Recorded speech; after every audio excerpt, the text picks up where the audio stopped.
ব্যাপার, তুমি এখনো রেডি হওনি? সে এখনো বিয়ে করেনি।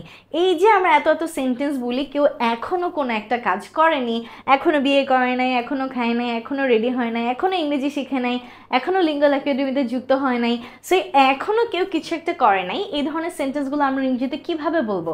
It is really easy to make. আজকের ক্লাসের পর আমরা ইনশাল্লাহ সবাই এটা বানিয়ে ফেলতে পারবো। সো কেউ যদি কিছু একটা এখনো না করে, সেইটার জন্য মেইন যে ফ্রেজটা আমাদেরকে বলতে হবে সেটা হচ্ছে yet to। yet to মানে কি? এখনো হয়নি, এখনো যায়নি, এখনো খায়নি, এখনো ঘুমায়নি, এখনো পড়াশোনা করেনি, এখনো মুভিটা দেখেনি, এখনো নামাজ পড়েনি, এখনো হয়নি। yet to সেন্টেন্সগুলো আমরা কিভাবে বানাই? সেন্টেন্সগুলো অনেক অনেক ইজি। প্রথমত আমরা একটা সাবজেক্ট বসিয়ে দিই, যেমন আমি আই, সে হি অথবা শি, তুমি ইউ, আমরা উই, তারা দে। এরপর আমরা সুইটেবল একটা অক্সিলারি ভার্ব বসাবো। অক্সিলারি ভার্ব কি কি? am, is, are, was অথবা were। যদি আমরা প্রেজেন্ট টেন্সে কিছু বলি তখন আমরা বলবো am, is, are, আর পাস্ট টেন্সে হলে was অথবা were। যেমন I am, he is, she is, you are, we are, they are। আর পাস্টে বললে কি হইতো?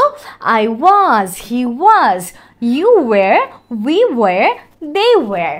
তারপর আমরা কি করব? আমাদের সেন্টেন্সে এখনো হয় নাই এই yet toটাকে আমরা বসিয়ে দিব, yet to। অ্যান্ড দেন আমরা নিশ্চয়ই কোনো না একটা কাজের কথা বলবো, যে কাজটা এখনো হয় নাই, ওই কাজটাকে শুধু আমরা শেষে বসিয়ে দিব V1 ফর্মে। তাহলে আমাদের সেন্টেন্সটা কিন্তু হয়ে গেল। ঠিক আছে, আমরা কি করতেছি? প্রথমত সাবজেক্ট বসালাম, তারপর এটার সাথে একটা suitable am, is, or was, were বসালাম, yet to প্লাস V1। যেমন আমি এখনো যাইনি, সো আমি এখনো করিনি, I am yet to। আমি এখনো যাইনি, I am yet to go।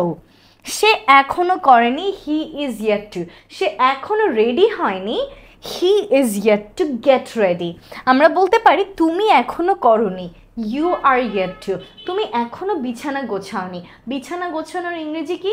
make bed। তাহলে আমরা বলতে পারি you are yet to make bed।